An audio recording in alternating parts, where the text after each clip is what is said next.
In 1919, he hit 29 home runs and was sold to the New York Yankees. A three-run home run for Buckington. The Yankees now lead it by a score of 3-2. Bill Lee is now going over to a couple of the Yankees, and there they go again. One hits it to deep left. That might send the Yankees to the World Series. Varitek and A-Rod going at it. Roberts is going. Posada's throw. Roberts safe. And what can I say? Just tip my hat and call the Yankees my daddies. Welcome to Fanbase, a deep dive into the greatest rivalry in sports. I'm Brian Shackman along with John Senecal. It is episode 233. It is the last episode before the beginning of the season. What we're going to do, we're going to talk about our respective teams and how we feel at present. Then we will talk about our picks. We'll go division winners, wild card, and then who's going to meet in the World Series. We can break things down more at a later date. And then we'll talk about the MVP. John, how are you? I'm good, Brian. I'm coming off my WBC hangover and looking forward to some real baseball. Yeah, I mean, okay, so let's get right into it. I will tell you that I didn't watch a ton of the World Baseball Classic, but I did watch enough to see. I mean, listen, outside of Roman Anthony's performance in the final, it was a bit of a coming out party for him in terms of like this kid was a primary reason they lost, which means they depended on him, which means out of all the players, they needed him. So to me, like it was still a net positive. And obviously, Wilyer Abreu and even Jarren Duran, there was a lot of positive Red Sox energy in the World Baseball Classic, and I can't help, and especially like my son, I was talking to my older son, Max, he's like, the Red Sox have a good lineup, Dad, and I don't know much about Caleb Durbin and what he's going to do, and of course, I still would like to have Bregman, and outside of that, and my question always about starting pitching depth, because I think they have a number one and they have a bunch of number threes and fours. You know what I mean? But I think outside of third base and starting pitching depth that I'm unsure about, I'm actually excited, which for me is a big deal because I'm usually pretty cynical. Yeah, there's definitely reason to be excited for the Red Sox because they played good last year and they did that without Roman Anthony, basically, when you think about it. So that's the big rub going into this season. Everybody wants to see what he can do a full season if he stays healthy. He's probably what should bat lead off for the Red Sox. And I mean, their lineup looks good. Anthony, Story, Duran, Contreras is a new addition. Wilyer Abreu coming off a great series. And he's a sleeper, right? He came in second place in Rookie of the Year 2 years ago. So let's not forget about that, right? Caleb Durbin, like you said, you don't know much about him. He's a former Yankee, Brian. That's what I know. And he came over from the Brewers. Marcelo Mayer, right, getting a chance to play second base, and it's not Christian Campbell. He's back in AAA with his $60 million contract. Which is amazing. Let me just stop you right there. Like Mayer, before he got hurt, and we've been hearing his name for not a year, but for years. And so it is an interesting decision, but I'd like to see him get the at-bats because we still Campbell had his chance. And hopefully he'll get his chance again. But Mayer hasn't had a full-blown, give him 60 games, and let's see what we have. Yeah, let's be honest. I think Mayer probably would have made the team last year had he not gotten hurt. I think he would have probably made the team out of spring training. So a lot to be seen for him. And then, of course, Ceddanne Rafael will continue to improve. You know what you're getting with him. And then Carlos Navarez, another former Yankee, is going to be your catcher. But like you said, Brian, it does come down to the pitching. Garrett Crochet is obviously your ace. He's going to be your main guy, and he probably will battle for the Cy Young. But I think you got Ranger Suarez, solid signing, but your X factor is going to be Sonny Gray. Let's be honest. I mean, if he can pitch like he should at age 36 he is, I think, Brian. Yep, 36. That's gonna be the rub for you guys, I believe. If he can stay healthy and anchor that third spot in the rotation throughout the season, I think he'll be okay. I mean, listen, he went 14-8 last year, 13-9 the year before. I mean, he hasn't been a workhorse. I mean, I don't think he started 32 last year, and that's his high water mark basically since for a blah team, let's be honest. So there was nothing exciting around him numbers wise. But he's not going to start, he's going to start, if he stays healthy, it's anywhere from 28 to 35 starts. And he's coming back to the AL East, which he could not handle as a Yankee. So it's going to be, let's see what happens with him. Like I said, I think he's your X factor. So let's talk about the Yankees now, Brian. Yes. I want to talk about them because I'm going to bitch about Trent Grisham being on the team and taking a spot away from Jason Dominguez, who batted .323 this spring and should have been on the team, but is going to AAA. But that being said, what I am nervous about, Brian, with the Yankees is what happens behind Aaron Judge, right? Aaron Judge is slated to bat second in the lineup behind Trent Grisham. Now, if Trent Grisham doesn't get on base and nobody's hitting good behind Aaron Judge, i.e. Cody Bellinger or Ben Rice, what's going to happen to Aaron Judge? They're going to walk him, right?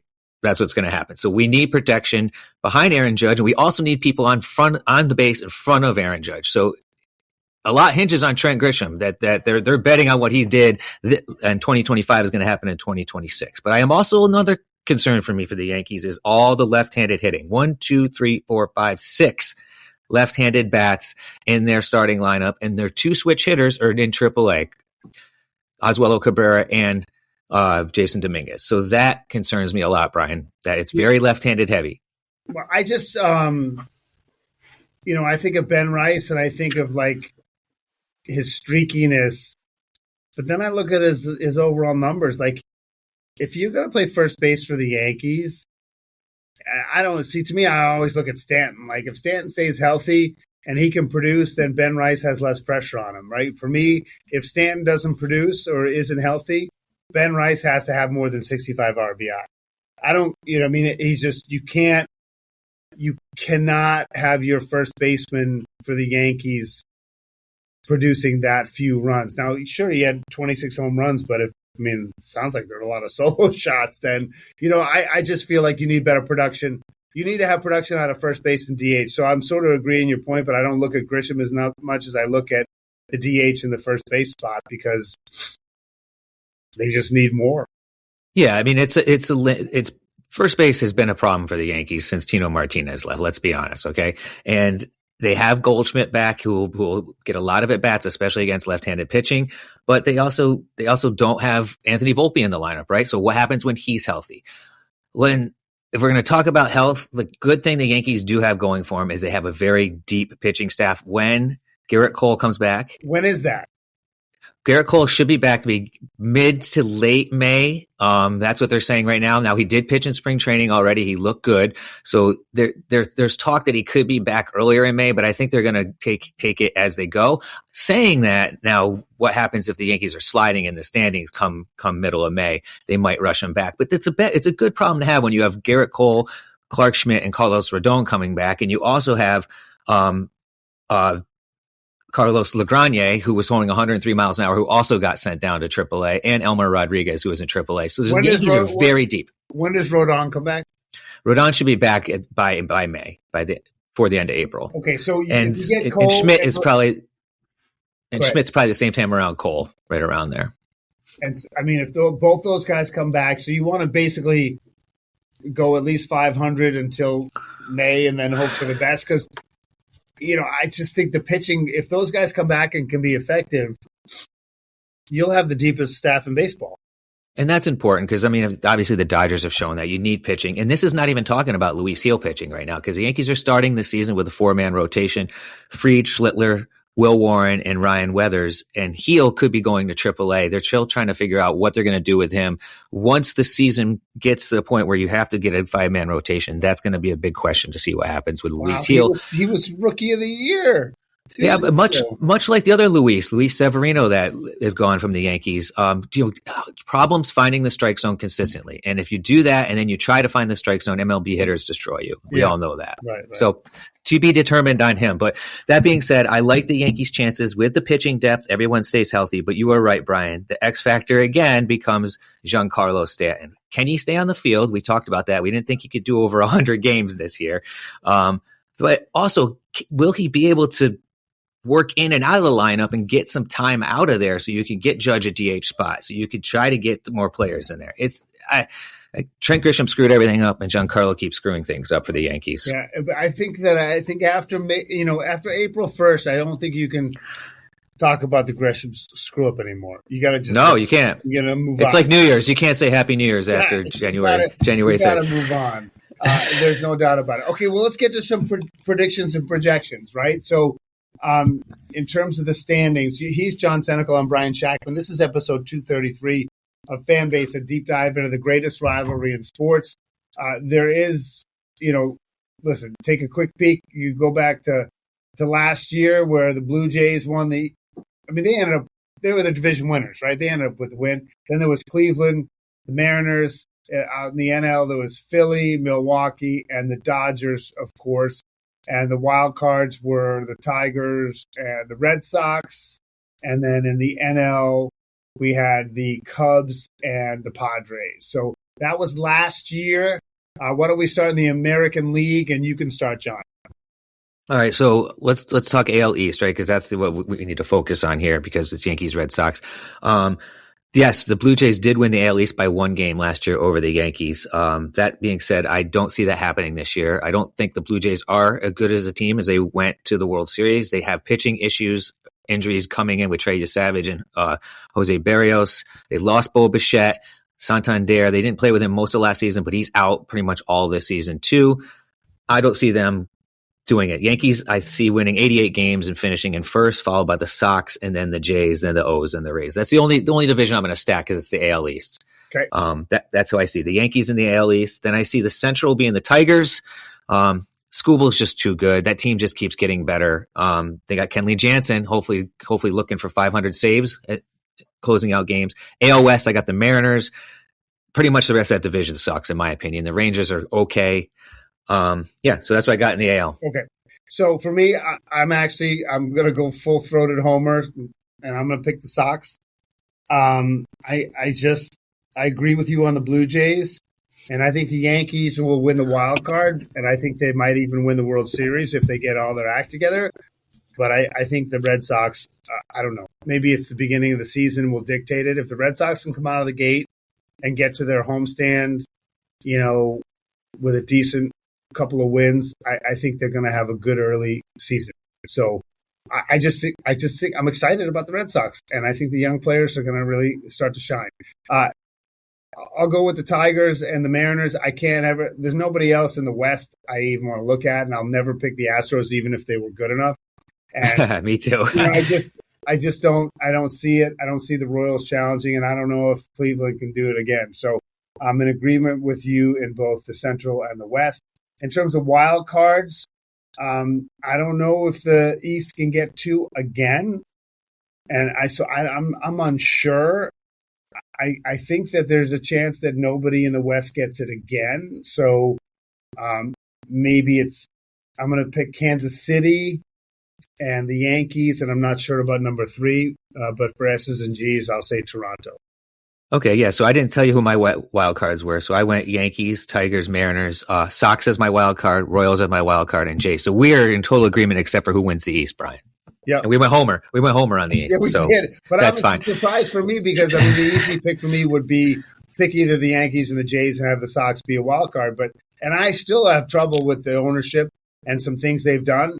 But I think they're young talent, and whether Chaim Bloom deserves credit or whomever, I think the young talent is really, really good. So we'll have to wait and see.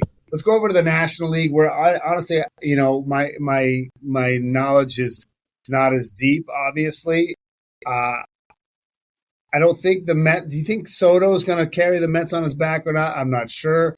I'm going to let you go first, and some of the things are pretty obvious, and then others aren't so much. I think the toughest is going to be obviously the NL East and Central, whereas the West. I think you have at least 2 playoff teams there. So why don't you just do yours first? All right. So the NL East, I'm going to answer your question about Soto, and I don't think it comes down to so much Soto. I think it comes down to the fact that Soto lost Alonso. I think that's going to hurt him a lot. As much as he's a great player, someone needs to step up even bigger than what the Yankees need to make Soto and the Mets click.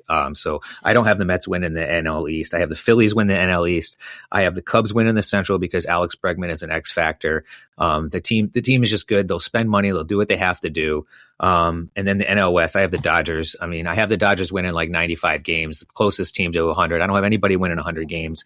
And then I do have the Mets getting into the wild card along with the San Francisco Giants. And Brian, this is my big sleeper pick, the Pittsburgh Pirates. as your other wild card. Wow. So you're saying that Milwaukee and the Padres do not make the playoffs? Yep, that's what I'm saying. Padres got a lot of problems, I think. I just think that the pitching isn't good enough.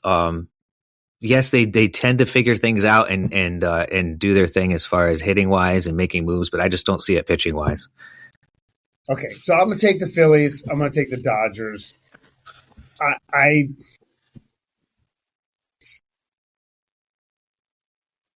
Boy, the Mets can't miss the playoffs again. My sleeper pick, I mean, Chicago is going to be better.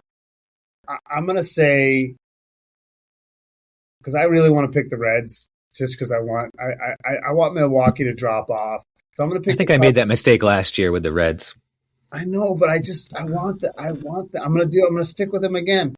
I'm going to pick Cubs to win the Central, and I'm going to pick the wild cards to be the Padres, the Reds, and the Mets. And I think the Giants are out. And I think the Brewers are out. All right, so that's not too far from the realm of what I'm thinking, because I'm a little bit more sleeper because I think the Giants rebound with their new manager and just a second year under Posey. But you're going deep with the Reds. The Reds and the Pirates can be pretty much a toss-up. Yeah, the Reds are a little bit more flavor, but listen, you got Paul Skeens, and the Pirates have made some additions. And if that young pitching pans out, they could be dangerous. I'm anti-Pittsburgh for a personal reason, kind of. I mean, Ben Cherington went to Amherst with me. I was actually his RA. And when he was with the Sox, I thought he would be like a good source, and he never fed me anything to the point where it was disrespectful. So that's it. No love for Cherington, no matter where he goes. That's that. All right, let's do MVPs really quick. I'll just tell you, and we talked off mic about, obviously Ohtani and Judge and blah, blah, blah. I'd like, I don't know if Witt's a 5-tool guy, but I'd like somebody in a different part of the world. I'd like Bobby Witt Jr. to be the MVP. I love the full, complete game and the way he plays, and that's what I'm going to pick. Now, do I think the odds are great that he's going to get it? Probably not. But with Judge, there's always the health issue. Will he stay healthy? And, I mean, Ohtani's the best baseball player on the planet, but it's just a boring pick. Yeah, I agree. What about National League? Oh, yeah, so National League. I guess I have to pick Ohtani. Yeah. I mean, let's be honest. Let's go into it. The favors are Judge and Ohtani. I mean, that's the perennial favorites. They're the two best players on the planet, right? And Ohtani, until they figure out an award where you can't include the pitching thing into it, he's probably going to win all the time, unless someone just blows his doors off. Remember when Clemens won the MVP and the Cy Young? Do you think Skeens could do something like that? Yeah, absolutely. Especially when you dominate. If you get a sub-2 ERA in Major League Baseball, that's insane. Especially if you could push his teams to a World Series or deep into the playoffs for the first time. And the Pirates haven't been in the playoffs since like the 90s. Yeah, it's been a while. So, I mean, I think something like that could happen.